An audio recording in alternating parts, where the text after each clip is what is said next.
Today on Fight Inside Podcast, we will have our favorite perro from BKFC, David El Necio Diaz. Plus, we will talk about PFL Africa and Tracy Cortez's haircut. So, Tim, what are we waiting for? Hit it!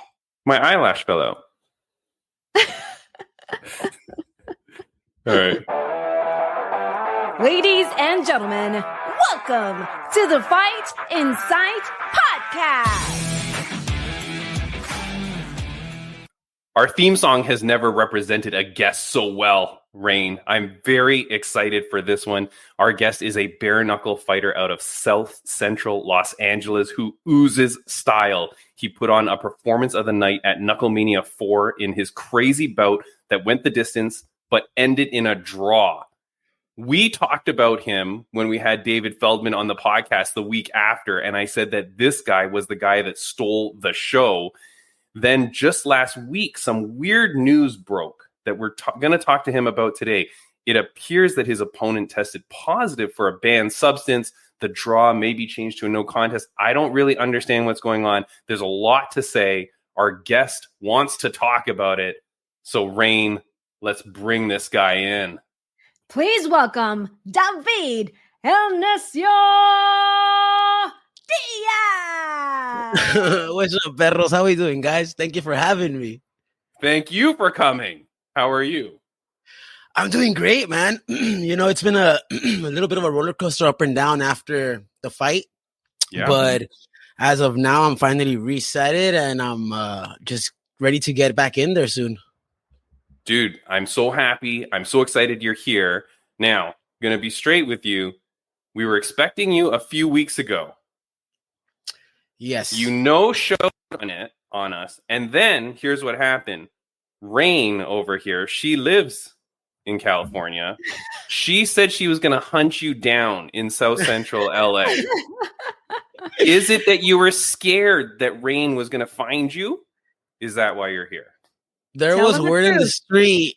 There was word on the street that some spicy short person was after me, and they were like, "Dude, something about a podcast that if you don't do it, they're about to come stab you in the kneecaps." And I was like, "Whoa!" Then I put one and one together, and it was her. So yeah, I was a little tripping. No, actually, what had happened was, I share this a lot. I struggle with a lot of mental health. Sometimes I'm nothing's wrong with me, but my brain doesn't want to believe that, and it tells me that something is wrong. And instead of being around people and passing around this weird energy or this negative sadness, because it's usually sadness, it's not anger anymore. I get sad for some reason. I kind of just need to get away from people. This is actually the first podcast I do since the fight. I've been invited to maybe 6 or 7. Everybody wants to talk about this. And I've reached out to people and said, I apologize, but I'm finally ready to socialize and be. I just needed this reset. So I apologize. I know you guys, we had everything set up and I completely ghosted you guys. Dude, a bad Tinder date. No. I'm sorry. No. You know what? Here's the thing, man. We talk to people from all around the world, like fighters, amateur fighters, pros, MMA, bare knuckle boxing, whatever it is, jiu-jitsu, anything, right?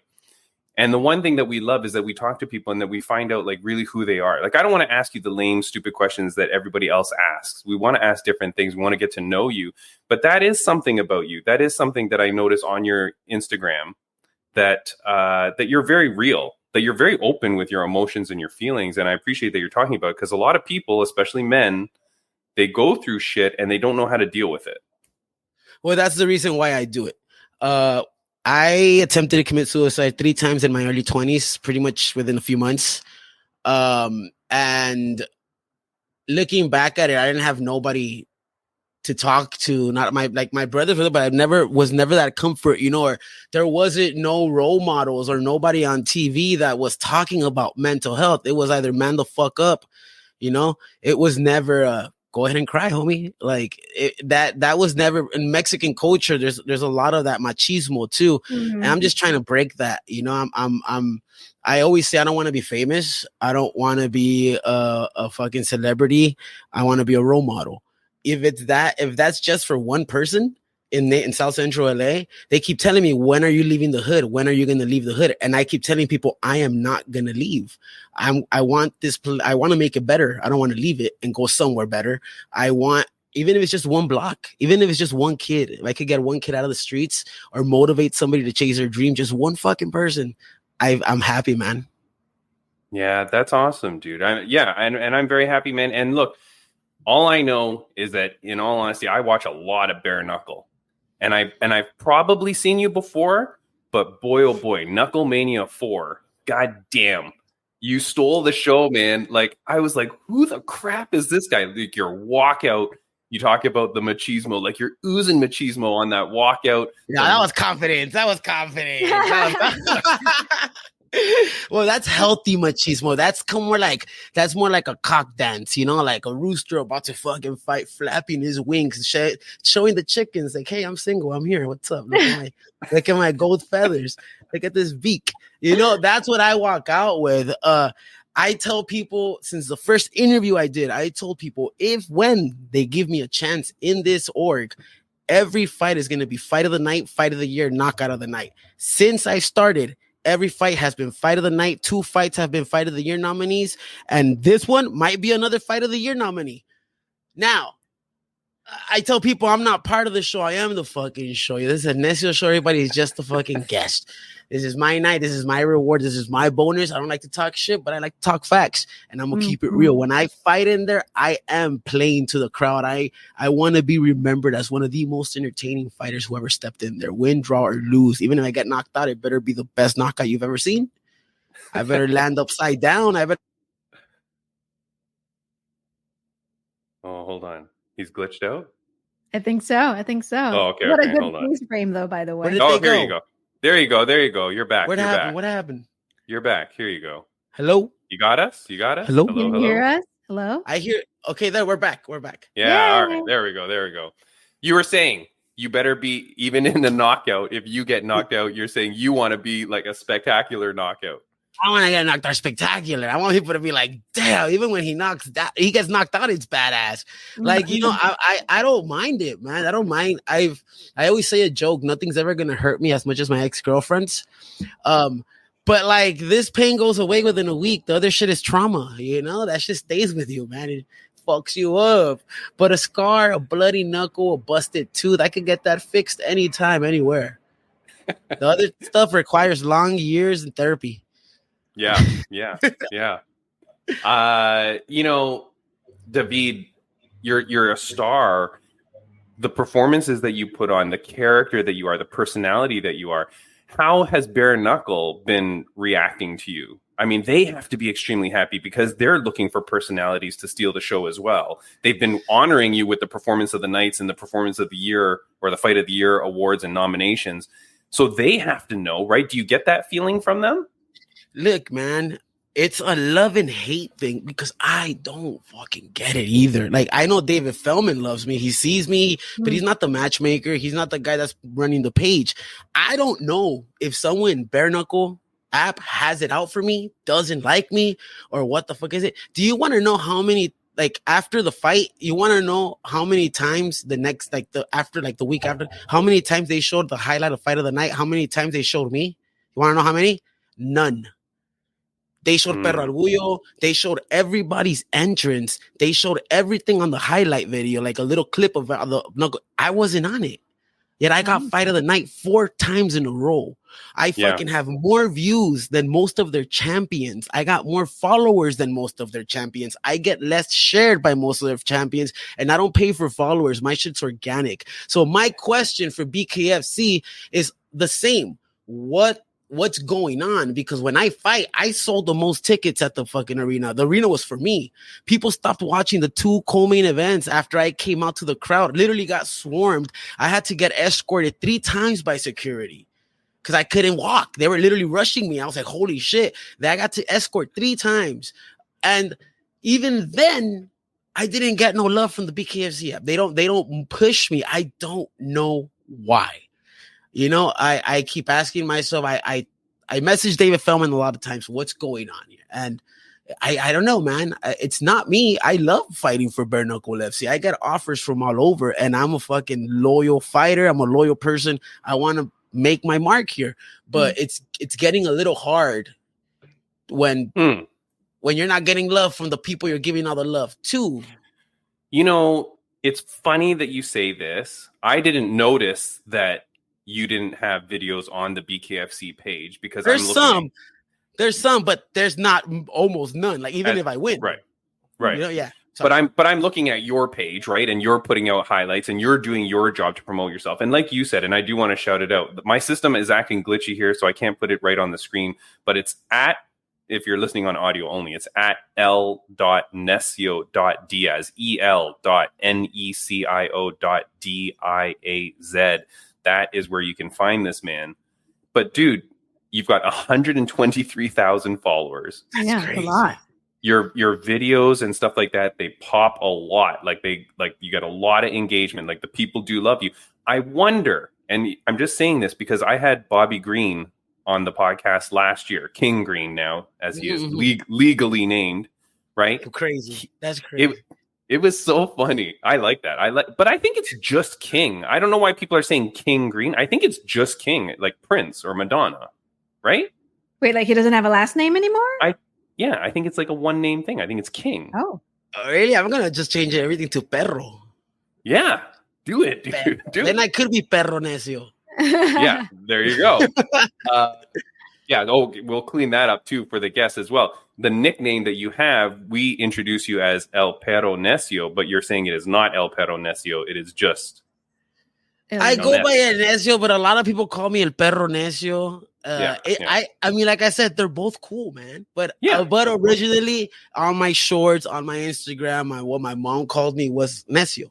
So Necio is just stubborn. Oh, El Necio, you know, Necio, just Necio. Oh. El Necio's more respectful. It's like the stubborn one, and then Necio's like stubborn. It's like a stubborn one, but not the stubborn one, you know. Yeah. All right. So anyway, so we have King on the podcast last year, and I said to him, "Hey, dude, don't you love that UFC always sets you up with these beautiful matchups? They give you these great fights, highlight fights. Like it's always a great fight of the night potential whenever King is on the show." And he said the exact same thing that you did. He's like, "I don't think UFC likes me. I don't think they don't really care about me. They always seem to set me up for failure." And he had this really awkward response that I was so shocked at. And now to hear it from you as well, I think, and I'm just putting this out there, I think it's that they look at you, they're like, this guy's already got the fan base. He's killing it in his personality, his social media, his fights. Maybe they feel like they don't need to pump you up because you're doing such a good job on your own. No, fuck that. I mean, Tay started, no offense to her. She's more followers than me. She farts and they post her up. Yeah. You know? Yeah. They're like, it's like, I'm sorry. This is the way I talk. I'm just being honest. I do big things. I mean, they fucking shouted out the homie Sack for his birthday. He has 3-4 fights in there. They're fight of the nights too. He hasn't fought. He's not active. He's like, you know, he's there. My birthday passed like 2 months after bare knuckle. Nothing. There was no shout out to El Necio. Mexican Independence Day came along. What about a little shout out for your Mexican fighters that are fighting in BKFC like me? I think BKFC is dropping the biggest fucking ball by not promoting their number one Mexican fighter. And I'm going to fucking claim that. I am the number one Mexican most popular fighter in BKFC. I'm the most known 135er, even more than the fucking champion. There's Reaver, who's a pretty badass dude too. There's a few out there. But as for Mexican Chicanos, I am the guy. When I come out to fight BKFC commentators, dude, you're the fucking most colorful guy in this organization. You're more charismatic. And it's like, okay, you guys like me. Who the fuck is running this page? Because just imagine if I did this by myself, what would happen if BKFC promoted me every once in a while? How many followers would I have? Yeah. If you had the marketing machine behind you, I was like, look, dude, I'm just trying to make you feel good, man. But no, it's good. It's a good feel. I get what you're saying. I get what you're saying too. And like, I'm just a little heated. You know, it just gets a little. No, I do all the work, man. I do the work. No, I understand, man. I understand how you feel. I understand because you want the appreciation, you want the love. It's gonna happen. Like, you know what I mean? Like, it's undeniable it's going to happen. And I will say that the commentators, when you came out at Knucklemania 4, you could tell they were excited for you. The whole fight, I mean, they did a great job commentating. So it's not like there's any kind of like behind the scenes crap. It's just maybe just a breakdown, you know? I honestly think, look, this is really what I think BKFC is a great company. I think they're doing fucking amazing. But I really, and it's not just me who thinks this, and I've told the boss, I told David Feldman, hire me, let me help. I think their fucking marketing is trash. Do you know how many posts were for the Temecula card? It did great because people in LA spread the word. It did great. Right. But there was 1 or 2 promos in 2 months. Yeah. Bro, Knucklemania 4. I was the one, like, there was people talking about, we didn't even know what bare knuckle was because my videos went so viral before Knucklemania. I had it going in La Que Buena. I had it going with Ojeto. I literally had my sister calling people in and telling my brothers fighting at like my family helps me out. So we had word out 2-3 months before BKFC, maybe 4 weeks before the fight they announced like posters. So like, things like that. I just think if they had a little bit better of a marketing team, I think BKFC would already be way up there. But they're only focusing on certain people, and it's like, I get it. But you know, well, that's not, you know, it's just my point of view. No, and I got you, and I hear what you're saying, but I think also what we have to realize, and like this is just because, you know, like I really appreciate BKFC. I think that it's a fantastic promotion. We talk about it all the time, Raine. Like I think I honestly feel like it's pretty much number 2. You know what I mean? There's UFC, next to UFC, and then there's really BKFC, and then if I'm going to be nice, I always say Invicta is up there because what it does for women's mixed martial arts, right? And they're kind of like their own little beast, but BKFC, remember, it's young. It's young in its development, too. Like, we're only at Knucklemania 4. You know what I mean? Like, we're not deep into it yet. And think about UFC in the early days as well. Like, it struggled for a long while before it really picks up in the masses. But it's coming, man. Like, there's no stopping it. No, like right now I'm getting a little more love for a next fight, but that's like from the boss. He's telling me, we're talking better now with more stuff coming towards me, but still the promo thing. Now we say BKFC is pretty much number 2. They could fucking be number 1. Yeah. It is the new, most fastest growing sport. A little bit of, like I said, fighting sports. Let's be honest, this isn't a stereotype. It's the truth. Who watches fighting sports more than anybody else? Who's the biggest? When you have someone fight boxing, who is the numbers that are showing up? Most of the time, it's Latinos, Mexicans, Latinos, Hispanics. We fucking love fighting. We love violence. That is the number 1 market in boxing. That's why Canelo's doing the way Mayweather, when he fights, he wants to fight a Mexican because it's gonna make him a shitload of money. It's true. That right there. That's it. You know what? That right there. Why aren't you like, dude? You have a Mexican with Mexican gear, Mexican sombrero, Mexican everything. Market it. They had a fight in Mexico, and I said, "Hey, I just fought. You guys have a fight next month. What about I go down there, help commentate, bring more Mexican people?" Yeah, they didn't do it. Like, why? That's an investment. You speak Spanish, right? Yeah, hablo español, hablo inglés, hablo poquito japonés. I only know the important stuff in Japanese. Yeah. But I speak Spanish. Yeah, look, man, these things are going to happen. Like, I hope the career is growing. The path to success is there. You're on the Fight and Sight podcast. Like, this, true. You know what I mean? This was a massive step for you as well. So I'm happy that we could have you on. I do want to say, though, the big thing that we're talking about here, and I don't understand what's happening. You went off on your social media. There was one post from this one random Instagram page that says your opponent has tested positive. I don't see this anywhere, dude. Is this real? Yeah. And you know who shared that news? Who? Do you want to know who shared that news originally? Who did the investigation to find all of that out, and who hit up all the media to tell them that was going on? Who did? Me. Well, what does that mean? What do you I fucking was looking at, why is my opponent still suspended? Why is he still suspended? So I was waiting. I was telling people, I think this motherfucker tested positive for something. And then I'm waiting and I'm checking every day because I'm medically cleared. On my thing, it says suspended for 6 to 8 weeks medical suspension. His said indefinitely suspended by the commission. So I said, what is going on here? Oh. And then that morning I wake up, I look at his page and it says no contest. Suspended indefinitely. So where does it hold on? Where does it say no contest? On BoxRec. Oh, BoxRec, it shows when they're suspended by what is it, CSAC or whatever is it called? Yes, yeah. And I hit up a few people and I said, hey, look, I don't want to go speaking out of my ass here, but this is what I'm suspecting. You know, this guy tested positive. His fight got no contest, and his thing says, this guy, my fight just got turned into a no contest. This motherfucker here can you check for me? So passed that information down to a few media places, and they did their investigation, and they were like, yeah, dude, it's controlled. It's definitely going to be a controlled substance. We don't know exactly what. But it's getting put out.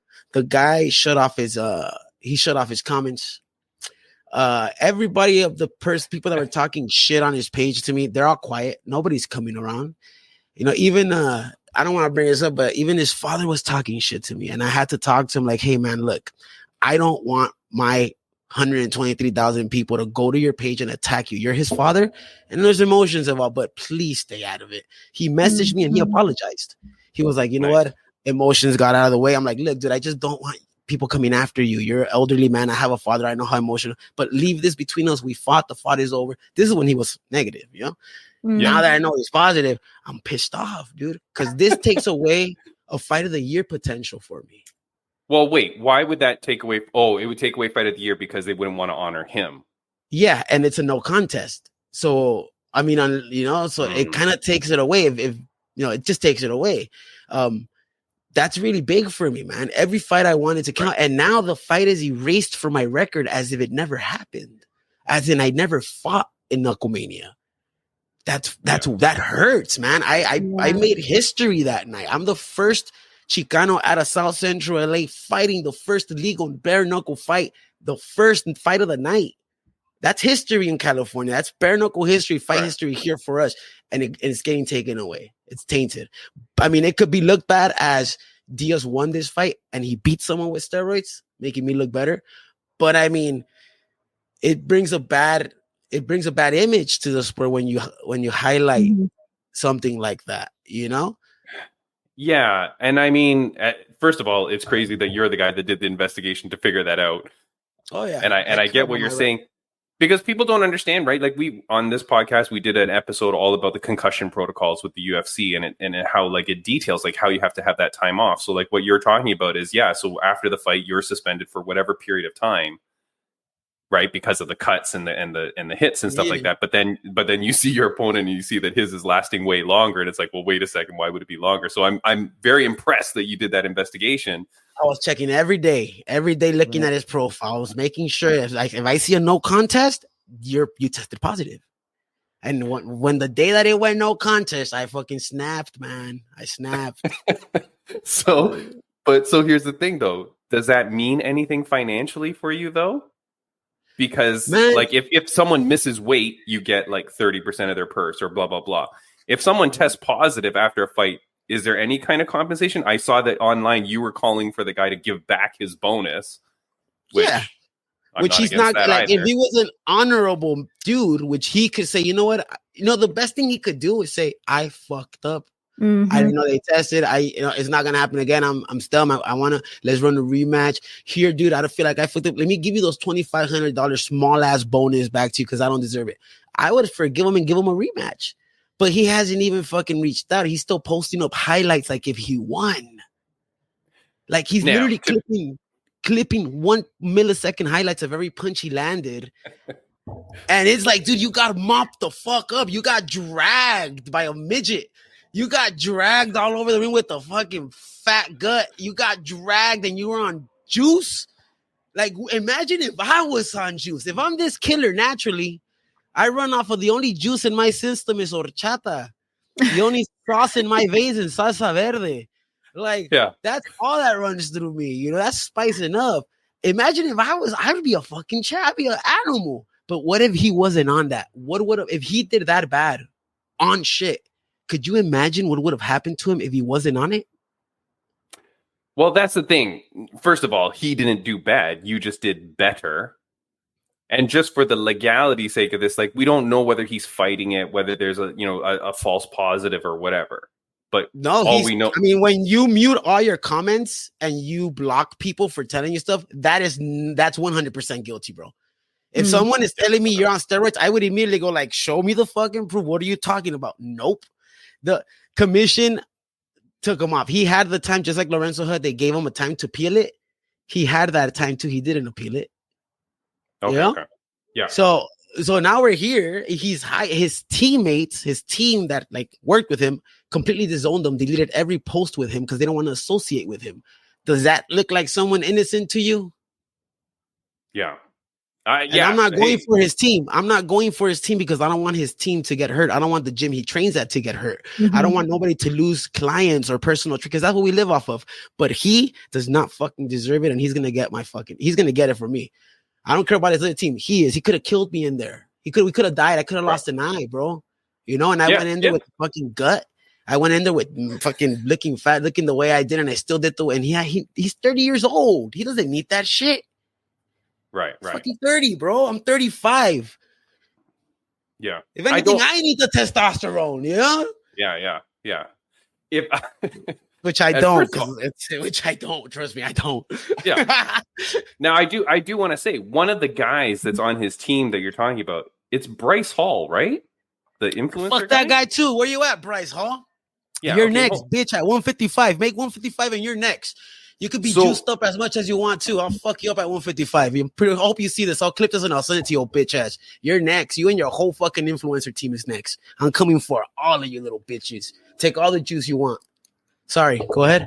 No, the Bryce Hall thing was odd because he was sitting there talking about how your opponent won and whatever, and I'm like, I don't know about this dude, man. I was not. Look, his first fight. If we want to be conspiracy, every week I bust out the conspiracies. Okay, I had mine too. Don't worry. His first fight seemed very rigged to me. I'm just going to say fishy. And I don't want to say that about Cutman because Cutman's a cool ass guy. Yeah, sure. He's a cool guy, but something was fishy about that fight. Now you're saying it's fishy that his arm suddenly fell off? No, like out of nothing. Look, that dude, you could get injured in fights. You could get injured in fights, but I've never seen that kind of injury before. I've never seen. I don't even know what happened. It was very weird. And here's the thing, because you're talking a whole bunch of crap too, so I feel like I'm okay to do this because I'm protected now. But the cameramen, there was never a replay. They never showed anything. They never tried to highlight to find where the injury happened. Like Raine, it was this weird thing where the guy was fighting this influencer guy that now El Necio wants to kill, and the guy, like his opponent, suddenly started to have like a stinger in his neck or something. Like he suddenly started to feel like his arm was numb, and then he just suddenly started like not even using his arm, and then the influencer wins, and it was like, and what I was tripping was that after that first round, Cutman was fucking him up. He was fucking up in the clinch. He was starting to get him. And I was starting to see Bryce Hall do what they all do, which is when they do that, I was like, oh, the next round, Cutman is going to murder him. And then whatever happened. And his arm fell off. I don't know. But I told Cutman in the last fight, I'm gonna finish it. I'm gonna finish whatever started there. And I could be falling out. My arm could break, my fingers could twist in two ways. I'm gonna keep fighting. I fought with one eye many times. I fought with a broken jaw. I fought with a torn hairline fracture on my jaw, hairline fracture on my eye, orbital bone, 6 bricks in each finger, in each hand. I fought like that the whole 5 fights and a whole 5 rounds, and I don't stop. So Bryce Hall might have the weight, might have the height, might have the chiseled face, but I don't need none of that shit, homie. I got these right here, and after 2 rounds, he's done. Yeah, dude. If I see you fight Bryce Hall and you don't destroy him, I'll be super pissed off, man. I'm really sick. I don't care. Wait. The guy's big. 1 round, he might punch me once or twice, but after that round's over, I'm fucking him up. I'm fucking him up. That's all. I'm fucking him up. I'm not going to get mad that you get hit a couple times because no, kudos to him. He did well. Like he obviously trained. He obviously performed. But what I thought was weird was then after the fight, he was very respectful. He said, "Holy shit, I was going to lose that. I'm kind of lucky that this weird injury happened and that I won." And then he said, "I'm done. I don't think I'm doing this again." But as time has passed now, suddenly you see him a little bit more involved, getting a little bit more bravado again. And it seems like he wants to do it again. And so that's why I wanted to ask you about it, because I'm like, wait, he seems to be on that team. He's kind of talking shit to El Necio. I'm like, this might be a good fight for you. Well, I mean, look, the story, if I want to push it, I could, and we will get it. And if he doesn't want to do it in BKFC, I have the homie that does boxing in Dubai. We could fucking run it in Dubai, make a little money up there too. We could do it in boxing if he wants, but he has to come down a little bit of weight. I'm 5'5". I'm going to go up to 150 for this kid. He needs to cut 10 pounds. I ain't going to fucking kill him. He made Cutman go up to 165 from 135. It's another dumb thing. I would have made him cut at least 10 pounds. You're going to fight me? Cut 10 pounds. The storyline is there. He hit me up. He was at the argument we had. He was there talking shit, talking about my mustache. So I have a reason to fuck him up. Not only that, he hit me up. He DM'd me, I think, with that. And I replied, you took a slap better than your homie took a handshake. And he didn't reply. He just said, good luck tomorrow. And I don't need it. That's all we said to each other. But I told her, because, Bryce Hall got slapped. And he took it well. This guy, I tried to shake his hand, but those roids got to him. Don't shake my fucking hand. His veins were sticking out. Like, dude, that was roid rage. Dude. I mean, and if you see me, I'm laughing. I'm like, you're a fucking influencer. And he's like, yeah. Like, dude, he's next. If Bryce Hall wants it, he's next. He could get it. He knows I'm a bigger fucking sell. I got more fucking views. It'll be a main event in California, but we will do it in California because I know the California commission is strict as fuck here. And you ain't going to get away with shit if you take something with me here. So I don't want to fight in Miami. I don't want to fight in Mississippi no more. I want to keep the fights where they get tested legitimately. New York here, places like that. Let's do it that. Vegas. Let's do that. Yeah. No, I like it. Dude, I think it's a good setup because I think like as an influencer and you could not pay me enough money to tell you what he does as an influencer. I don't even know what he does. I don't know either. Like I don't know what any of these people do, to be honest. Like I only realized that the TikTok dances and shit. I don't know. I don't know. Maybe he does what OnlyFans. I don't freaking know. But like all I know don't think so. I don't know, dude. All I know is that he's an influencer, which means he's coming in because he's got a following. And then you have a following, right? Like these guys are not going to fight nobodies, right? So they won't just put him up against some nobody. The first time, maybe, because it's like, well, you want to get him in, you want to get him a win, et cetera, et cetera. But now, if you're going to come in a second time, dude, you got to fight someone, and he's got to fight someone that he thinks is going to draw a crowd.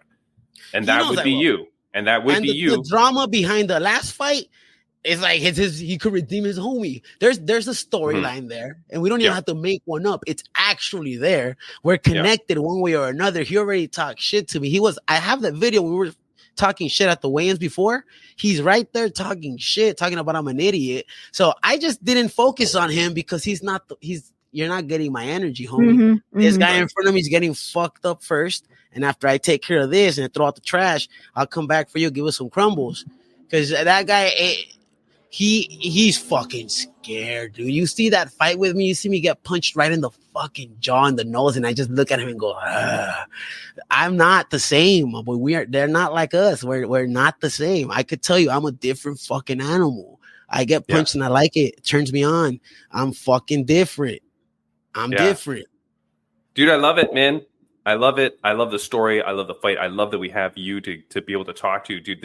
This will not be the last time you're on this podcast. I'm just letting you know definitely. that. I need to have you back because there's lots to talk about. But I do want to ask you one thing, because I've been in trouble before for saying things about like drug use, PEDs and performance enhancing drugs and stuff like that, right? Recently, the most recent was Raine, when I got in trouble because I joked with you about how Kayla Harrison looked. Okay. And people got really upset at that. Specifically, Kayla Harrison got really mad at me about that, about saying, I've never tested positive, whatever. Well, did you guys see what happened today on the Ariel Helwani show? We're recording this on Monday for those listening. Did you see what happened on the Ariel Helwani show? No, what happened? Shit. Okay, this stupid program that I'm using is not allowing me to upload a video, but let me see if I can. Okay, Julianna Peña is on Ariel Helwani's show, and she's Ariel asked her, like, oh, did you see Kayla? Because she's in her weight class, whatever. And she's like, what did you think of her? And she's like, yeah, she's pretty cool, but lay off the needles, bro. And then Ariel's like, what? And he's like, are you saying you think she uses steroids?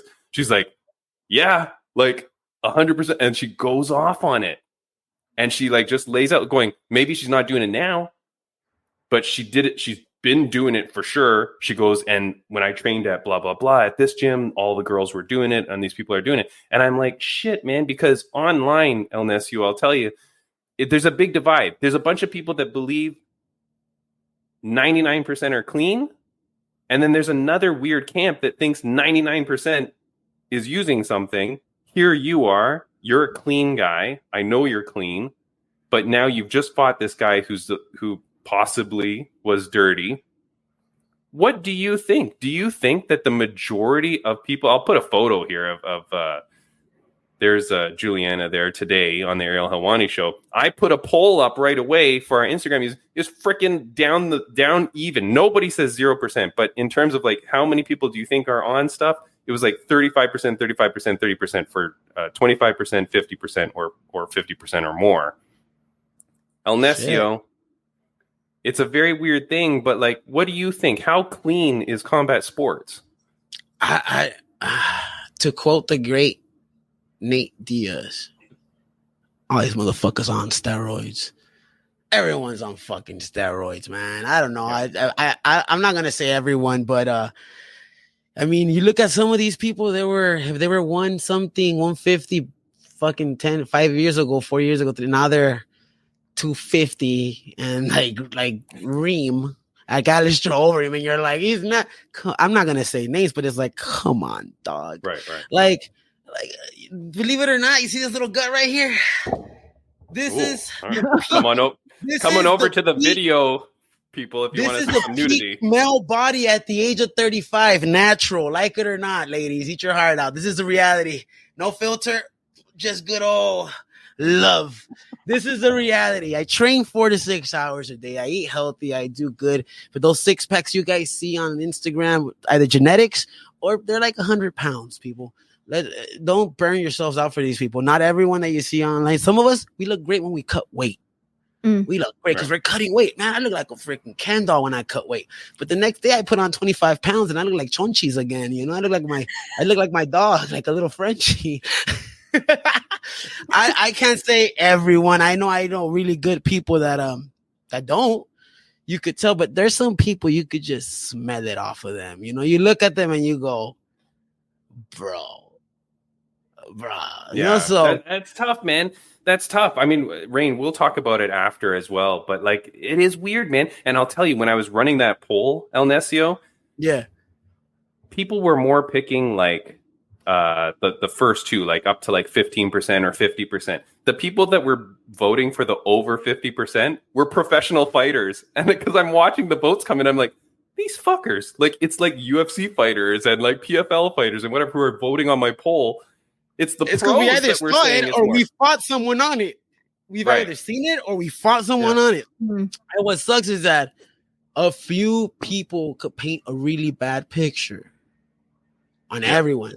That's why when somebody tests positive from a gym, you automatically assume everyone is, like, let's say Tito Ortiz, Chuck Liddell, Vanderlei Silva are all in one gym and Vanderlei tested positive coming out of the gym. You start to think, well, if he's positive, his whole team is fucking using it too. So that's where it gets like, you know, it gets this, that shit's messy, man. Look, you want to do something cool, just legalize that shit and make everybody fight all roided out. Fuck it. But if that's not the case, clean the fuck up, get ready for your next fight. You got your balls, you got your fucking energy, you have enough fucking energy to push it in. You have enough energy to work out 2 extra hours. Fucking do it. But the thing is, placebo okay, effect. yeah, but the problem is though, the thing is, and there's something that I was researching, which was that like the benefits of performance enhancing drugs can stay in your body for decades after stopping using it. That's the thing. Because muscle memory and stuff like that. So as your muscles like inflate or get bigger, your muscles will remember that even after the drugs are gone. There's studies that talk about that. And and then there's the safety of it in general. Like I know the joke is that we just want to see a bunch of Uberemes fight each other, but like it's not really good for people, right? Like we can't have that. Also, because like think about my podcast, right? If Raine starts doing a bunch of steroids to become the best cage announcer of all time. Wait, are you telling me you're not on steroids? No, I'm just kidding. You think that's natural? You think that's natural? That's what I'm. You get those arms, dude. This is why we started late today. She was like, I know, I was working out. Jesus. Dude, I'm telling you. But so it is weird though. And then here's a fun fact, because then Kayla Harrison goes on and exact same stuff she was posting on our post, Raine. She goes, I've been tested so many times by USADA for 12 years and blah, blah, blah. Right. And it's like, okay, well, it doesn't freaking matter. Like Olympic athletes are tested all the time, yet everyone's fucking popping. Right. And then here's the thing I just found out. And so now then on Ariel's post about the video with Julianna Peña, she goes on again and she's like, I've been tested my whole life on USADA. That's fine. Nobody's saying 100% you're on it, right? Like nobody has any proof of that or anything. They're just saying you look big, maybe, right? To be complimented. She still compliments by that. Like, damn, you think I'm juice? Exactly. That's the thing too, right? Like really, like if you weren't, wouldn't you just be like, I look like it, but it's because of my dedication and hard work. Yeah. But so she goes on there and posts that. And then I just left a post, which was funny because I looked it up and I was like, oh, there's a little fun fact here for people. But let me see here. Where's my funny post? Give me 1 second. Random fact. Lance Armstrong was tested 275 times in his career. That's crazy. And a lot of it was by USADA. So what's so crazy is like, it doesn't, all I'm saying is that you can't say like, oh, I've been tested. I've been tested my whole life, because the most famous doping guy in sports in history has got to be Lance Armstrong, I would think, right? He came clean. Yeah, he came clean. He would have never been busted. And he was tested over 275 times by like the highest level. So there's always ways, you know what I mean? But anyways, I just thought that's weird. But El Necio, I don't want to take up too much of your time. Raine, is there anything that you wanted to ask El Necio? Yeah. So I am curious. So your last BKFC bout before Knucklemania was back in 2022. So when you found out you were going to fight at Knucklemania 4, which was in Los Angeles, a few miles away from South Central LA. Like 20 minutes. Yeah. How excited were you? Because, boy, you talked about how you made history that night. How excited were you? Dude, it was, I remember still being in a shock, kind of like walking to where because I used to go on dates. That's why I go on fancy dates, you know? So like, downtown LA. Yeah, downtown LA, you know, Mr. B. Ooh, and you're feeling like, I want to impress. Let me take you to downtown LA. You're not from LA? I got you. But like, I remember going down there with the film guy, and man, I remember just seeing him asking me like, how does it feel? And I was like, it's crazy to think that I'm fighting in my backyard in the biggest event. Just a few years ago, I was at the first Knucklemania I snuck in. I was dressed fucking pimp, and because I was already promoting myself. And when I snuck into the cameras just looked at me like if I belonged there, and I just walked by them like, yep, I belong to them. Just walked in like I was a shit. I went all the way to the front row. Nobody told me shit. Wow. I walked right up to David Feldman, and he's all like, when are you fighting for me? It's like, as soon as you give me the call. He shook my hand, and I fought in 2 months. So I was at the first one. And then to be able to fight in the backyard and like, dude, I sold so many tickets. When I came out, I don't lie, I literally felt my legs shake when I came out, the crowd went, ah, and I was hearing, Necio. I was like, that's why I would smile in the ring. When you see me get punched, I would hear Necio, and I go like, I'd be like, that's me. Everybody's chanting for me. Like, it was so, It's crazy. I'm so happy, dudes. I've gone through so much. This was the dream. I set a 5-year goal in my 30s, and I have literally accomplished all of them, including my dream. Now I need five years of new goals. Well, part of it is to fight for a championship, win, draw, or lose. I just want to fight for a championship one day. I never thought I'd make it this far. I never thought I was going to be something big. I just was being me, and it got me this far, and I have a lot of me to give. So there's a lot of me to go. I can't be more happy and ecstatic that you're on the podcast. But then to see you in person like this, because like to see the kind of person you are is really freaking cool, man. I'm telling you, man, I love BKFC fighters. Raine, honestly, every time we have a BKFC fighter on this show, it's magical. Like, these people are the coolest shit. And now I do got to ask you. I gotta ask you a question that I ask every guest, El Necio. It's a question that my mom used to. It's a question that my mom used to ask me almost every day of my life growing up. I'm going to ask it to you. You kind of just were touching on it, but on a scale of 1 to 10, David Diaz, El Necio, on a scale of 1 to 10, how happy are you?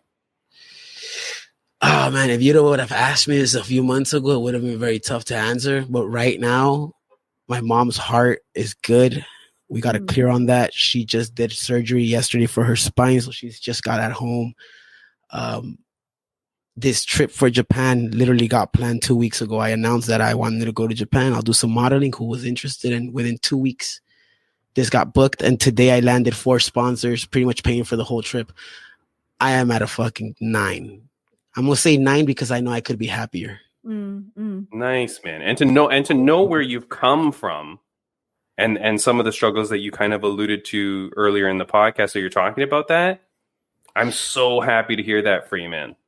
Like you really deserve this. Like, you really deserve the happiness that's in your life. I know that you are headed out to Japan, so I'm very excited for you for that. Are you kidding, or are you seriously modeling? It started off as a joke, but I am legitimately flying out to Japan to fucking model, and I'm surviving off of what they're paying me. Wait, model what though? Thongs. I'm just kidding. I'm just kidding. She was like, "Where can I see that?" Raine was already like searching it. So I'm doing clothing modeling for Pilas. I'm doing clothing for 5150. I'm doing clothing for, I don't want to leave them out, guys. I'm sorry. Aztec Clothing and Hobo Tactical. So they pretty much, this is what I thought. I said it, thought it was a joke. And Luchador Protein. I was like, I want to go to Japan. I was like, maybe this could work. I posted up, hey, I'll go to Japan. I'll go to the BKFC fight. That's happening in Japan. I'll promote. I can make some content because people have been asking me to make a YouTube. I'm like, let's get. He's glitching. Right at the wrong moment to glitch. El Necio. Oh, there you go. He's back. Are we good? Yeah. So you're making content. Yeah, I was like, I'm gonna YouTube channel. Yeah, like, I'm gonna be up there making content. YouTube. Do you guys want to be like? I could be wearing your shirts. I could be wearing. Then I said I could do photo shoots up there of the clothes. You guys want like that? You could promote your clothing, but I take the pictures in Japan. Now there's people that pay hot ass models thousands of dollars. They fly them out. They pay for the hotels. You don't got to do all of that with me. You just got to pay me for my promo.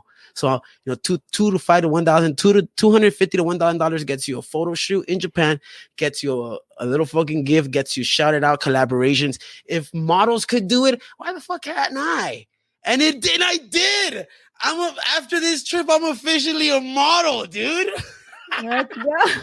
I'm your 5'5" Chicano Mexican model. What's up, perritos? Japan doesn't know what's coming. I'll say that. They know because I've been there 4 times before. Oh, okay. All right. I was to be a vocalist in a punk band, but this time I used to go as a chubby vocalist. Now I'm going as a better shaped fighter. And I'm a model. And I'm single, and I'm looking. I'm trying to settle here. So I told everybody I'm either coming back with something or coming back with the wife. But I'm coming back with something, I'm coming back with the belt, with a fight, with a new with something, but coming back with the wife. Maybe a Pikachu? You can bring me back a Pikachu? I really want a real Pikachu. I'll bring you a Pikachu, bro. Yeah, thank you. I fuck with Pokemon. I'm a big Pokemon nerd. I got this tattooed in Japan. It's a Magikarp. Nice. Oh. It's There you cut up go. into sushi. All right. Very Wow. cool, man. I'm a big nerd. Yeah, I got I don't have to look far in my office. Like, here's a Pikachu pen. There you go. Boom, killing it. Look, if I reach, I'm about to blow your mind. If you're a Pokemon guy, you're about to get blown away. You ready? You ready to get your mind blown? Oh, damn it. He's got original What do we cards. have here? Son of a bitch. Oh, What do we? that's it. Okay, That's a Charizard. Yeah. Wait a second. That's a Blastoise in the bag. Blastoise. All right. Nice. Yeah. All right. Oh, It's a Venusaur. No. Venusaur. Venusaur, Charmander, the Shadow one, and a Charizard and a Blastoise. I mean, I got this in Japan like 6 years ago. I was looking all over for them, walking around Japan, walking every store. And last day I was there, I found the Charizard, and I was like a little kid. Yeah, and I got them at good prices. They're worth way more now. Yeah. Well, there you go, my friend. Look, life is looking up for El Necio. I'm very happy, man. You've achieved another one of your dreams by coming on this podcast. So congratulations to that. Before we let you go, is there anything that you want to say to fans, viewers, and listeners of the podcast? Yes. Can I say it in Spanish and in English? Sure. Yes, of course. I'm going to do the Spanish one first. English one first. Yo, I don't know if you're going through something right now. I don't know how heavy it is in your heart, but just know that I go through the same shit and it's all temporary and we got to catch the patterns that lead to a deeper hole. You got this, perrito. Keep your head up, chin tucked. Let's go, homie. Don't give up. Hey, perros, no sé quién está sufriendo ahorita, que está pasando por cosas malas, pero esta madre no dura para siempre. Así que pónganse las pilas y háganlo, cabrón. Salte de esa pinche depresión. Sí se puede, homies. Let's go. Chingón. Chingón. I don't know how you do it, my friend, but you're magical in the ring. You're magic on the mic. I really want to say thank you so much for coming and doing this. I know it's because you were scared that Raine was going to find you on the streets of South Central. I'm sweating, bro. She has me sweating, bro. I don't know if I'm scared or if I'm crushing. But we're very happy to have you, man. Dude, I cannot wait to talk to you again. Stay friendly with me on Instagram, and we'll have you back on the podcast for sure before your next fight. Whether it's fighting Bryce Hall, whether it's something else, good stuff is in the future for you, my friend. And thank you so much for coming on the podcast. Thank you guys for having me. Thank you, everybody, for watching. I love you, perros. Let's go. I'll see you guys next time. Have a good one, buddy. See ya. Thank you. Bye-bye. Buen viaje. Hasta luego. All right. That is our interview with David Diaz, El Necio Pero. El Necio. Or just El Necio for short. Necio. But boy, oh boy, what a cool dude, Raine. Yeah. I'm glad that we had him on the podcast. Very, very cool. I know it went a little bit long, so we're not going to go crazy, but I do want to say, friends of the podcast update, Rageworks Podcast Network. Go check them out at rageworksnetwork.com to go check out other audio podcasts such as ours. Fight League Atlantic 16. I'm going to be there. You should be there. If you can't be there, at least watch the pay-per-view. FLA 16 tickets go on sale soon. Go to fightleagueatlantic.com. That is September 21st in Pictou, Nova Scotia. Book your flights and just go there now. I'll see you there. I'm going to be commentating. It's a doubleheader weekend. Ooh. 16 is the MMA card at the evening, and in the morning on I think it's around 11 o'clock in the afternoon, they're going to have Tapper Tag 3. It's a tag team tournament of BJJ in a cage. I don't know what the hell that means, Raine. I know I say that. I still haven't figured out what it is, but it sounds like it's going to be freaking cool. I think the teams get to pick tag team names. So, oh, okay. you know what I mean? Like, it's going to be very cool for me to go like, and the winner, D-Generation X. You know, Harlem Heat. Right? Like, I don't know. That's all I'm excited for. Friends of the podcast update, Jade Masson Wong, BKFC. She just got announced title fight. She is fighting Christine Faria. She's going for the title. I mean, gotta love it, Raine. We're going to have a Canadian BKFC champion if everything goes according to plan. So good luck to Jade Masson Wong. My good friend, Josh the Gentleman Hill, the Canadian from Bellator fame, he is fighting in Octagon MMA. I have the poster up here. That is this weekend, July 20th, or whenever the heck that is. This weekend. So he gets picked up. He gets released from Bellator because those idiots don't know how to run a promotion. He gets picked up, though, by Octagon MMA, and he's going over to Octagon to fight. Ooh. Here's a weird thing. Our good friend from Octagon MMA, Dennis the Menace Frimpong, Mm-hmm. he got released from Octagon MMA. They couldn't find him a fight, and I was talking to him today. He's like, I told them, just let me go. If you can't find me anyone to fight, just let me go and I'll go elsewhere. So Dennis the Menace Frimpong apparently is a free agent. Free agent right now? Oh my God. So let's get him a fight wherever he goes. Last friend of the podcast update, Helen Iansa Peralta. Raine, people always ask me, like, what are some of your best podcast episodes? I always forget to say this one. But Helen Peralta is an insane person. She's crazy, funny as hell when she came on the show. She is now the BYB featherweight champion, bare knuckle organization BYB. She just won their featherweight championship. So congratulations to Helen Iansa Peralta. She's a very cool chick, man. I really like her. If you're here because of David, thank you so much. Please follow and subscribe to us. Check us out. We've got tons of great podcasts. There were several fan questions, Raine. Hang on. Congratulations to Charles Energy Johnson. Oh, Charles Energy Johnson. Yeah. He won his performance fight. of the night. Performance of the night. Knockout. Raine, I was screaming. My wife got so mad at me because I was like jumping up and down when he won that fight. Holy crap, the beautiful uppercut. I love that guy. What a freaking performance. So good on him. Fatima Klein, she unfortunately was not successful, but hey, she's made it to the big show and nothing but great things up for her. That's going to happen.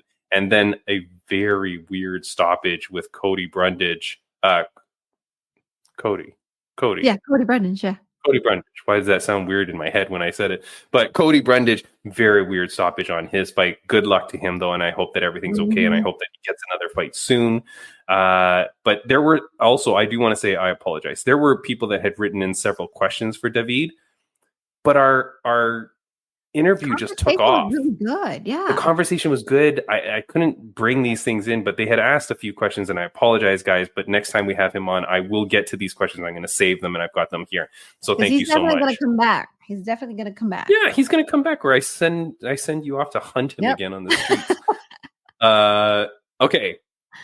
So there's a few things that I wanted to talk about, Raine, before we get out of here.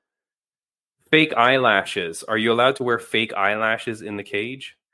You know what? I noticed that when Tracy was fighting, right? And then I just thought in my head, I was like, oh God, why would you like wear your fake eyelash? Because like the problem was that with that is like I feel like if it gets like removed and it gets in your eye, then now it's gonna be like a bigger issue for you.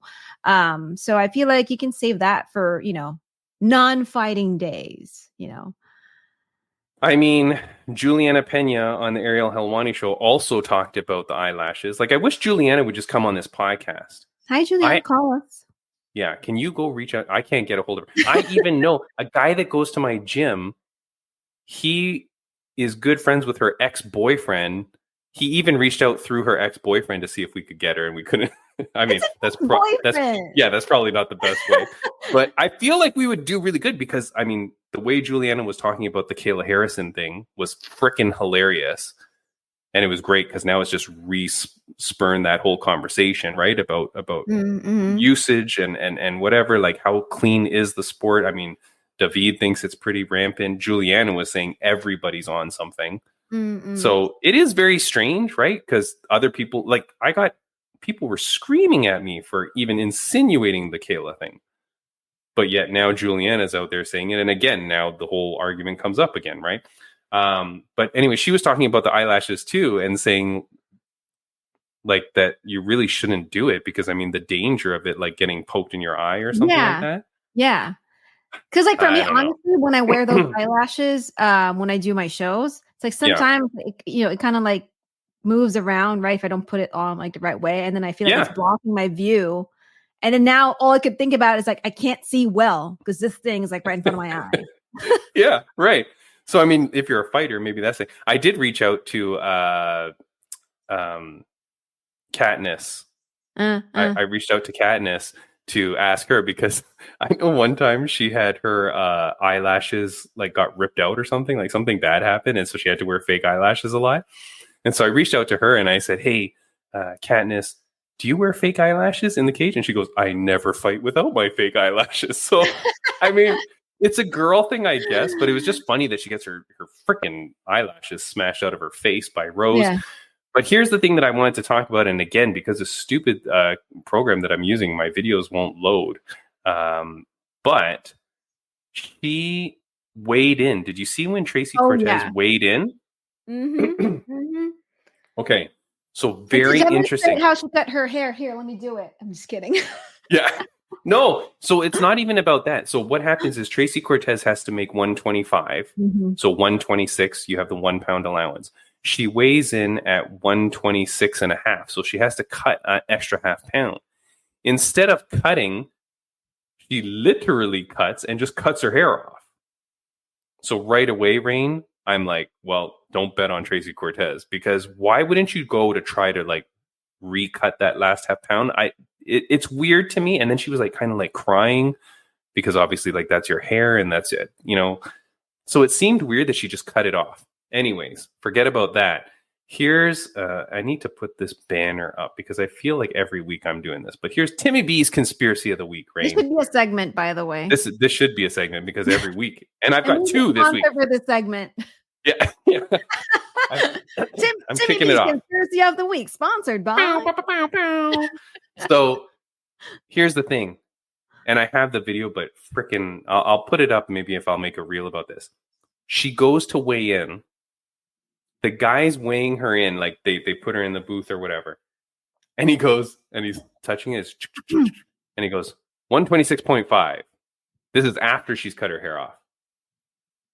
And then he goes, 126.5. And then Tracy goes, what? And then the girl, there's a lady off camera, goes, huh? And then there's some mumbling. And then the guy goes back to the scale. Tracy Cortez hasn't moved or done anything. He goes back to the scale and goes, 126. What the fuck just happened? The weirdest thing, man. I really believe she did not make 126. I mean, was this guy even aware that she cut her hair? But it doesn't matter. She's standing there. She doesn't leave the scale. Okay. He does the official weight, 126.5. He turns, someone says something to him. He turns back to the scale. Flick, flick, flick, flick, flick. 126. And like, I think during that time too, someone's off camera going, exhale, Tracy. Do you think air in your lung is making you weigh the half pound? No. So like, I don't even understand what that means. Next thing you know, she makes 126. Conspiracy, Raine. They needed that main event fight. They didn't want it to be like blah, blah, blah. Have any kind of problem. So the freaking weight guy just goes 126. This is why I don't know why you don't have electric scales so that there's no baloney. You know? Yeah. I mean, stupid. Why is it not an electric scale? You know what I mean? True. But I don't know if this guy, I mean, because I don't know how the weigh-in process works at other promotions, right? I don't know if they weigh in somewhere else and then like the one in front of the public is just like a for-show thing. No. Hold on. That was an argument as well that was online. And then there's these stupid people that are going, it doesn't matter. That's the ceremonial weigh-in. No, you idiots. That's not the ceremonial weigh-in. The ceremonial weigh-in is when they do it in front of a crowd, like a live crowd. They go in there, they take off their clothes, they're looking good because the ceremonial weigh-in, they're not dehydrated, right? Like this is like the next day normally. They do the ceremonial weigh-in on the Friday or whatever it is, and then they do their little face-off, and then they stand face-to-face. That's the ceremonial weigh-in. The weigh-in where they just go in, weigh in, and walk off. That's the real weigh-in. Now, there is a scale behind the scenes, and those two scales are supposed to obviously match. I mean, you shouldn't weigh differently on 2 different scales anyways, but they're supposed to be calibrated. Mm-hmm. So yes, there's a different scale there, but that weight that he shouts out, that's the official weight. So I don't know how this guy goes tick, tick, tick, tick, tick. And then Tracy Cortez goes, and then loses a half pound. Like, what the frick? Stupid. So stupid. Like nonsense. Give me a break. You want to go to my next conspiracy? Sure. Anybody that listens to this podcast knows that I know nothing about geography. Okay. I don't know anything about Canada. I don't know anything about the population of Canada or whatever. Raine, did you know that there is Africa and then there's North Africa? Well, 'cause I'm assuming there will be North Africa, right? Because there's South Africa. No. No? Wait. South Africa is like a country within Africa. Okay. But there's a region of Africa called North Africa. You didn't know that, right? No, I did not know that. But I was just like thinking, if there's a South, there's got to be a North. Yeah, no. Okay, well, no. Do you know how many countries are in Africa? No. Guess. I don't know. 30? 54. Okay. There's 54 countries in Africa. I had no clue. I would have guessed like 10. North Africa, here's like some geography class for you. No. Hi. See me? Okay. Oh, yeah. Okay, here we go. Yeah. North Africa is separated from the rest of the continent by the Sahara Desert. And there's 7 countries in North Africa. Uh-huh. Or something like that. Hold on. How many countries in North Africa? We need to bring 7. back Duplessis to like explain this. Algeria, Egypt, Libya, Morocco, Tunisia, Western Sahara, and something else. Anyway, 7 of them. Oh, that's it. Algeria, Egypt, Libya, Morocco, Sudan, Tunisia, and Western Sahara. That's the 7 North Africa countries. And then the other 50, or whatever it is, are below the Sahara Desert.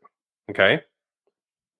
The reason why I say this, Raine, is because Africa is hot right now, not just in temperature, but because of the newly announced PFL Africa. Did you know about this? No, I did not know about Really? this. No. Oh, Raine, let me educate you on this. Enlighten me about this. There is now PFL Africa, Raine. Oh. Now, PFL Africa is going to be headed up by Francis Ngannou, who's the chairman.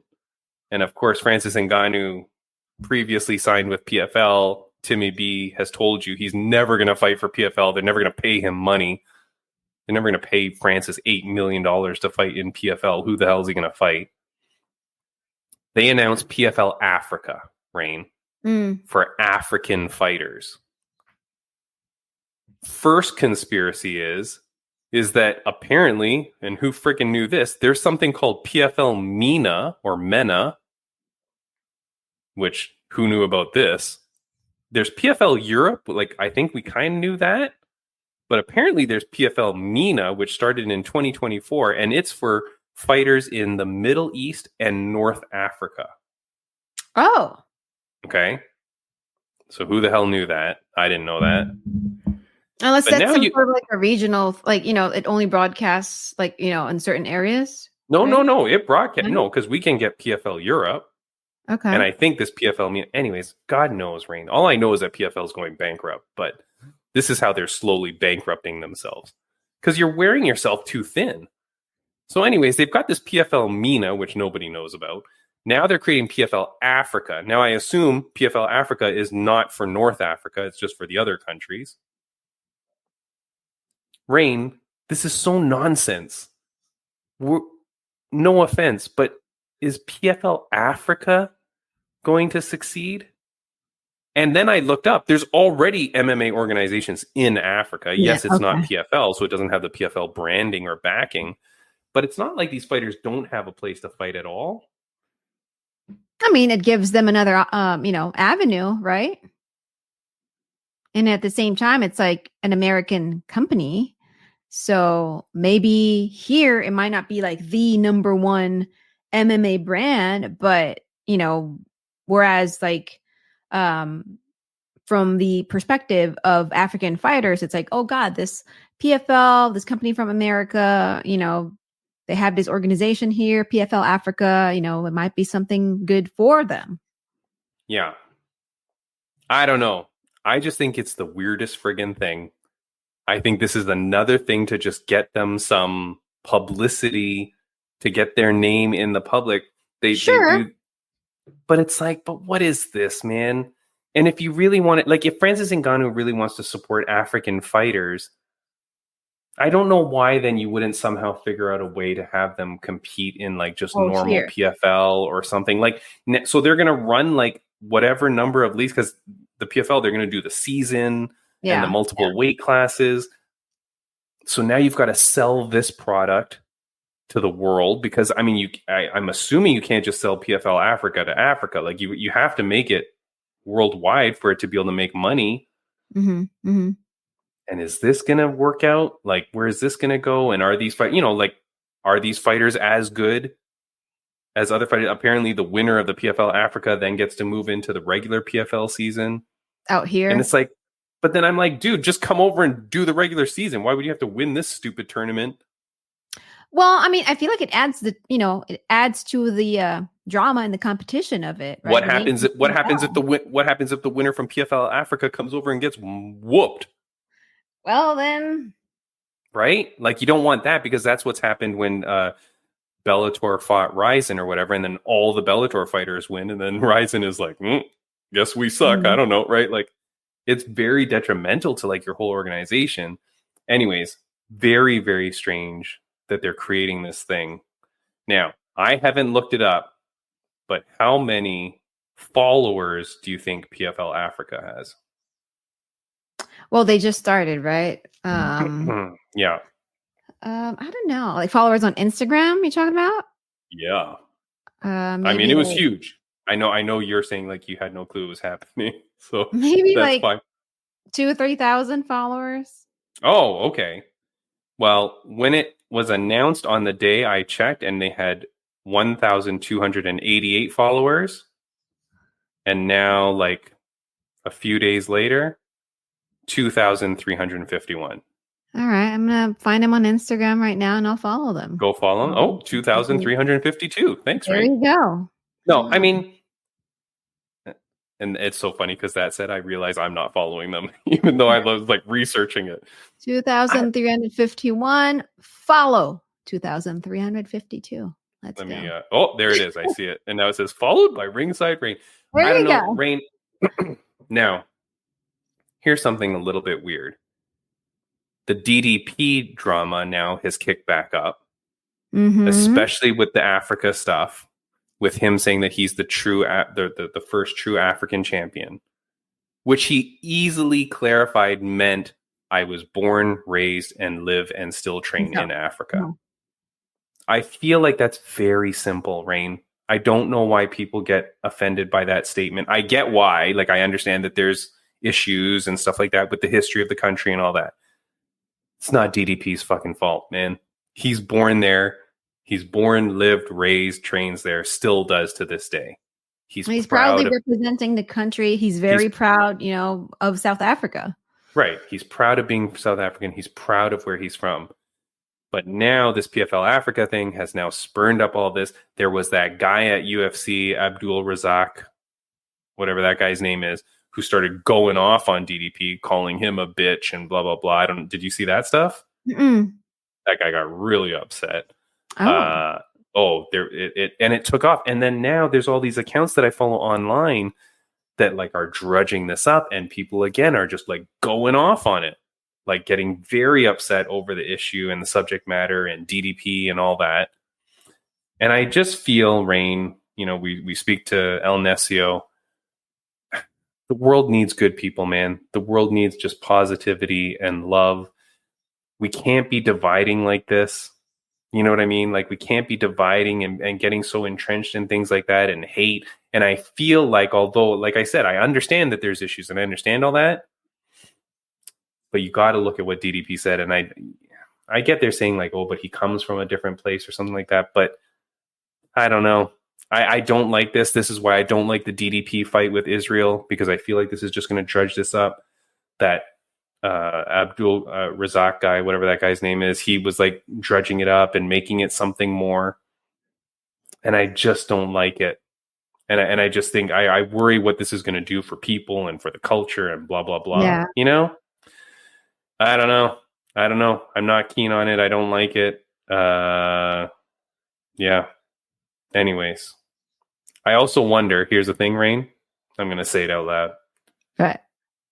Are they going to have a white South African in PFL Africa? I mean, they might. You think they'd want to step on that landmine? I mean, at the end of the day, if they are South African, I don't see any issue. Because then if they don't, then there's going to be that thing we're in. It's like, well, what about like, you know, South Africans who are white? Like, do you have any problems with that? So to me, it's like people will always find issues, you know, on anything, honestly. You know, like, I'm going to use myself as an example. Like when I won the WWE announcer contest, I was proud to tell everyone I am Filipino. You know, I have a bunch of Filipino media interviewing me and all that. And then I would see some comments saying, oh, you know what? She's just using, you know, the whole I'm Filipino thing to, you know, basically be interviewed by Filipino media. And it's like, no, I'm proud to say that I am Filipino. Yeah. But, you know, it's like there's always going to be people like that, like looking for something wrong. Right. Yeah. So it's just about like tuning out, you know, the negative message, the negativity, and just focusing on the good things that are happening. Yeah. I really hope so. Razak, what's this guy's name? Razak Judo is his Instagram. Abdul Razak. Anyways, whatever. Abdul Razak Al Hassan. That's the guy's name. But that's the UFC fighter that kind of like brought it back up. All I'm saying, Raine, is I don't know what the betting odds are that PFL Africa will have a white guy. I can see it bad both ways. If a guy enters the tournament, it's only going to raise another issue and concern. And if you don't put a guy in, have you negative, or what do you call it? What's like the reverse engineered it, or however what that term is, to go like, shit, we don't look, let's just not pick. But honestly, for me, if they do that, like have like a white South African fighter in PFL Africa, don't you find that like kind of like eye-opening, right, to other people who would see? Or it could be from another country. It could be from any of the other 53 countries in Africa. Yeah, right. Yeah, but like Chinese to me, guy. Can we get a Chinese guy from Africa? I'm sure there one exists. Yeah, right? But all I'm saying is that if you see somebody else who's not like a typical, you know, person who's of African descent in PFL Africa, you know, someone who would see this and be like, oh, that guy's like African? Oh, I didn't know. Oh, okay, that's cool. Yes, but that doesn't seem to matter though. That's what I mean. Mm-hmm. And it is crazy, Raine, because then even on the post, like, you know, some people were going off and I was like, because I don't get why people can't agree that he's South African. And I don't think he's saying like, you're not, anyways, whatever. I don't want to get too in depth into the conversation, but online, I kind of like as a social experiment, I go, well, my dad's from Hong Kong, came here when he was in university for education, marries my mom.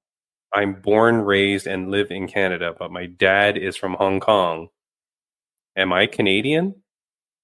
And people literally write to me and go, no, you're Chinese. I'm like, dude, I don't even speak Chinese. Like, I'm born, raised, and grew up in Canada. You're saying I'm not Canadian. And people were like, yeah, you're not Canadian. I'm like, who's Canadian then? Only Indigenous people. Mm-hmm. Like, how back do you go before you go, okay, now you're Canadian? Like, what the frig?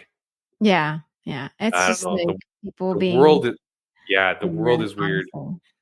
But we will see what happens with this PFL Africa, Raine. We will see. I fully support it. You don't. I don't support it because I worry that a small part of me worries that it just further divides. Like if PFL wants to be more inclusive, why wouldn't you get some fighters from Africa and put them in your regular season? No, I see what you're saying, but to me, that's them being inclusive. But it's not, because you're creating a separate zone for them. Okay. I see what you're saying, but it's kind of like that's not inclusive. That's actually exclusive because you're creating a league and going, if you're from Africa, you have to go into this one.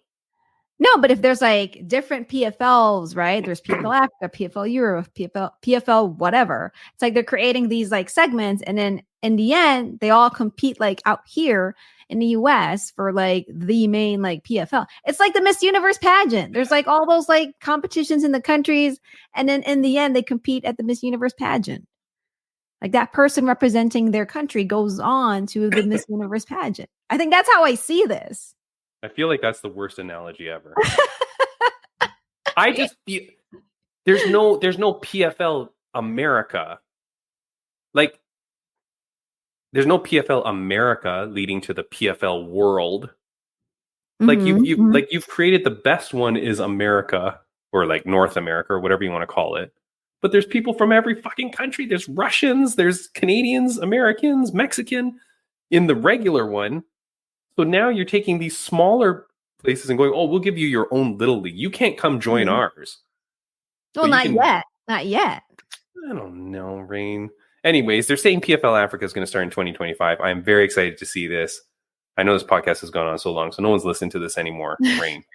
So, man, maybe it's good because this is like it's too delicate of a topic. But people are so angry online. It's a very touchy subject. I don't understand anything, so don't judge me on any of it. Like, I don't understand any of the politics or anything. Yeah. But all I know is that my dad is from Hong Kong. I'm not indigenous by blood. But you're Canadian. But I think I'm Canadian. I don't know what the hell else I would be. And so for you to say that someone else isn't something or blah, blah, blah, I don't know, man. And we've met DDP. He's such a freaking nice guy. Oh. I don't think he meant anything rude by it or insulting to anybody. And if you say you're not African, then what is he, for fuck's sakes? Like, then what is he? Mm-hmm. Right? That's what I was saying to the people when they said I'm Chinese. I'm like, oh, but I have a Canadian passport. What the hell else am I? Yeah, it's just people being ignorant. I mean, you called them ignorant, not me. But yes, yes, Steve, you're ignorant. I like try to use the most polite words ever, but sometimes you just got to call it what it is or what they are. I don't know. Anyways, okay, PFL Africa, we got over that. We'll end on a light note, Raine. This is just something I saw on Amazon deals. Would you buy this, Raine? The Timex UFC Championship ID. This is a women's watch, obviously, or maybe, I don't know. I do like watches, though. Would you wear that? $138 Canadian, so that's probably, I don't know, maybe like $100 American. 44% off. Would you buy that? It's out of my price range for like a watch. All right. Look, we really need sponsors, people. We are broke as shit. Me, give me that. I'll wear that. Yeah. My events. Hit me up at Ringside Raine. Okay. Is it really? Well, it's only $100. I don't know. I have because to me, how much are you gonna buy a watch for? Hey, if I need like better deals. Okay, I bought some during the pandemic that were like really nice, and they're like $50. There was a company that sponsored us. Sponsored the podcast and sent us free watches, and they were so bad I mailed them back to the company. I said, I'm sorry, we can't support your company. It was the worst. I mean, it was terrible quality, and we were like, okay, we're very sorry, and I just mailed them back their watches. Oh. It's terrible. But I have a UFC watch, and it's very good, the Timex watch, but I just saw that one, and it was a lady's watch, but it looks rather strange. No, I love it. I love the bling. You should see my watches. They're like blingy. The bling is the problem, though, because the bling could look really cheapy, right? I don't know how that's going to look in real. I would almost rather it just be etched in or something so that it's not like whatever. But anyways, all right. Well, there's some potential shopping for our lady viewers. Tell you what, when UFC signs me, I'm going to buy that watch. Done. Spend your first paycheck on it. All right, Raine, we are out of here. I don't know. God knows how long this podcast is because we recorded our next guest. Oh, yeah. Our next guest next week, Sharisa Sigala, the bare knuckle sweetheart. Mm-hmm. I love it. My neighbor. And Tim's dying right now. So I'm going to take over. Sharisa will be here next week. BKFC sweetheart. We will have her. We interviewed her and she's amazing. Such a sweetheart. And she will talk about her upcoming fight at Risen 3 in Japan. So she will be flying out to Japan to, I forgot who. Oh, she will be fighting Ty Emery. Ty Emery. All right, that's it. I'm dying. My cough, I held it as long as I could. I'm out of here. Goodbye, Raine. Bye, guys.